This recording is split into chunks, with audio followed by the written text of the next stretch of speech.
stay in the lounge, Mom. We'll come back for you after check-in." That's what my son said, calm, firm like I was a child or a suitcase. So I stayed.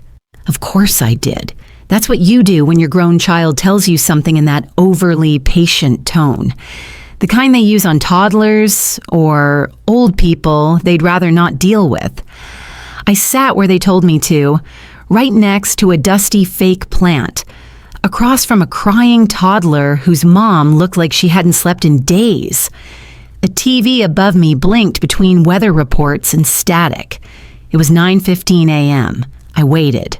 1 hour, 2, then 3. By the 8th hour, I wasn't even looking toward the entrance anymore, and I started asking myself, did they forget me, or did they just leave? I'd packed 3 days before, laid out each outfit on the bed like I used to do for Adam when he was little, getting ready for school trips. Everything folded just right. Socks rolled into tight little bundles, snacks packed in Ziploc bags, crackers, almonds, a few hard candies. Lisa rolled her eyes when she saw them. "They have food at the airport, Mom." I smiled anyway. I didn't want to be a hassle. She'd bought matching t-shirts for everyone. Bright colors, silly fonts. Mine said Vacation Nana in pink glitter letters. I didn't like it, but I wore it. At the airport, something felt off. Adam was quiet. Too quiet. Lisa kept checking her watch. The kids were glued to their phones. No one really looked at me. Not in the way that means, I see you, I want you here. When we reached security, Lisa's voice got softer. Too soft. That softness people use not to comfort, but to control. "Mom, why don't you stay in the lounge while we check the bags and sort everything out?" She touched my arm. Light. Dismissive. I'd packed like I was going on a dream vacation.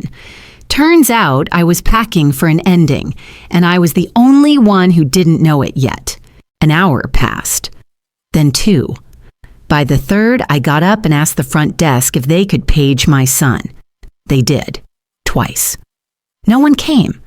By 5 p.m., I asked again. Gave them Adam's full name. The clerk typed, frowned gently, then looked at me like I was made of glass. "They checked into the 1:45 p.m. flight to Honolulu, ma'am. It's already departed." I nodded. Then I asked her to repeat it. She did. Slower this time. Her voice was kind. I remember that. They'd left, not by mistake. Not because they lost track of time, but because that was the plan.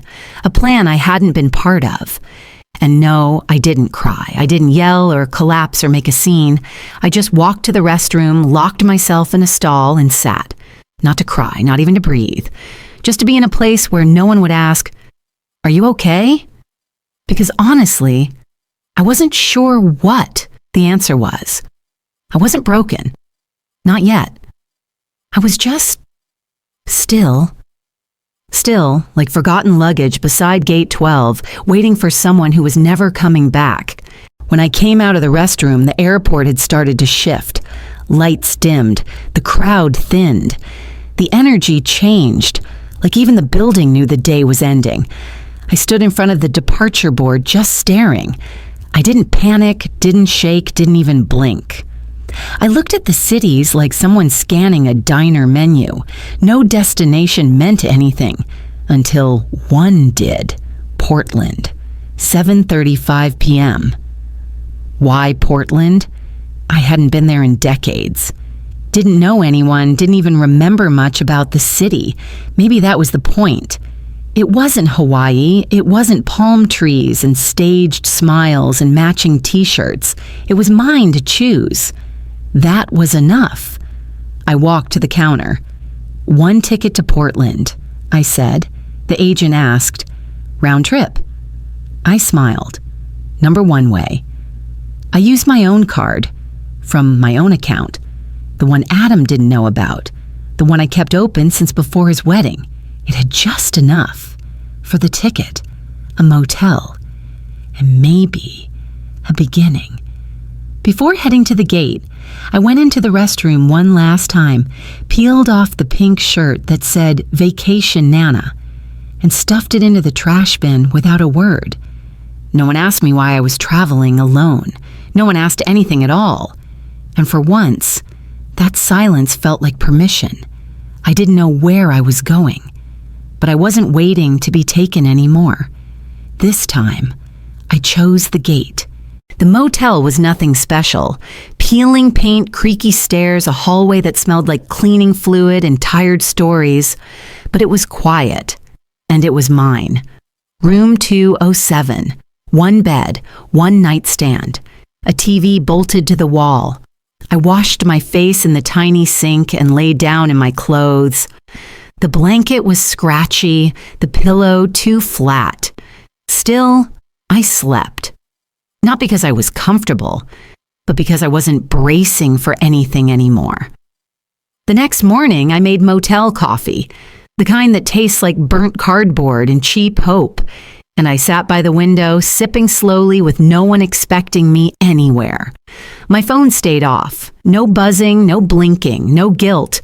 No one called, no one texted. And for the first time in decades, I wasn't waiting for anyone.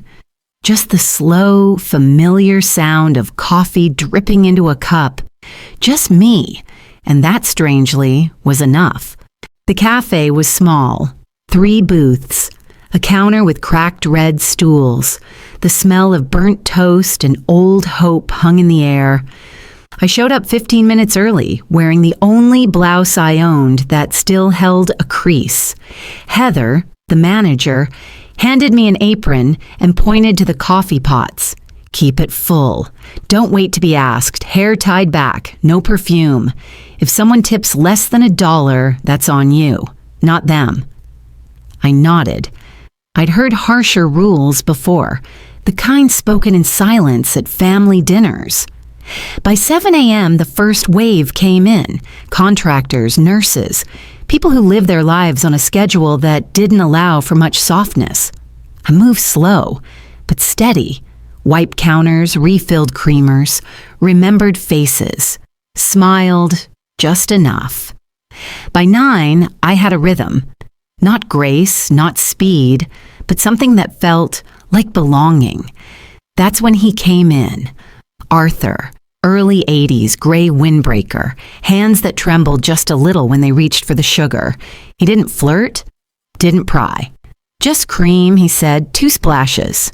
He came back the next day, and the one after that. We didn't talk much at first, mostly about birds. He liked cardinals, I liked finches. We both agreed crows were smarter than they got credit for. He never asked why I was there. Never asked if I had a family, and I never told. I didn't want to explain myself. I wasn't looking to be forgiven. I wasn't asking to be rescued. I wasn't waiting for love anymore. I was learning slowly how to be kind to myself without permission. The envelope was thin. No return address. Just my name in looping handwriting I hadn't seen in years. Inside, 5 words. Grandma, I miss you. Kieran, that was all. No guilt, no explanation. Just a soft knock from the only person who'd ever come to see me without being asked. I folded the note and kept it in the nightstand drawer, next to my toothbrush and the paperback I never finished. I didn't call, not yet. Then Lisa showed up. Tailored coat, perfect hair, standing awkwardly near the pastry case at the cafe, pretending to read the menu. I didn't rush over. I finished refilling the sugar caddies. When she finally approached, her voice was low. Martha. I looked up slowly. She flinched. A small thing, but I saw it. We panicked, she said. The kids were cranky. The flight was boarding. We thought you were behind us. 8 hours, I said. You didn't check, didn't call, didn't even ask the gate agent. Her hands trembled just slightly, always manicured, always polished. But today, not so steady. I didn't think you'd leave, she said. I didn't, I replied. You did. She didn't argue, just handed me an envelope. For Kieran, she said. He misses you. I nodded. He knows how to reach me. That night, I wrote a letter. Not to Adam, not to Lisa, to their lawyer. To whom it may concern, I am of sound mind. I live in a safe environment. I am not under duress. I have retained local counsel. Any further contact under the guise of concern will be considered harassment. Kindly remove me from your narrative. Sincerely, Martha Harlow. I signed it with a steady hand, and for the first time in a long time, I didn't feel like someone trying to defend herself. I felt done, not angry, just finished. I found the recipe in a box I'd almost thrown out. Yellowed paper. Derek's handwriting faded but familiar. Martha's sweet potato cake. Good enough to make people behave. It had been years, but my hands remembered. Cinnamon, nutmeg, vanilla. I baked 2. One for the potluck, one for Joyce. The kitchen filled with memory and warmth. Franklin, her cat, meowed like he'd been promised a slice. Joyce danced in her socks. At the community center, someone said, "What is that smell?" Joyce grinned. "New life," she whispered before I could answer. People asked for seconds. A few asked for the recipe. I told them it was classified. I laughed, not politely, not to be liked, but because I felt full, in the best way. A few days later, I went to the bank. The teller, same girl with the purple nails, looked at me with a slight smile. "I'd like to make a transfer," I said. "Sure. From which account?" I gave her the number.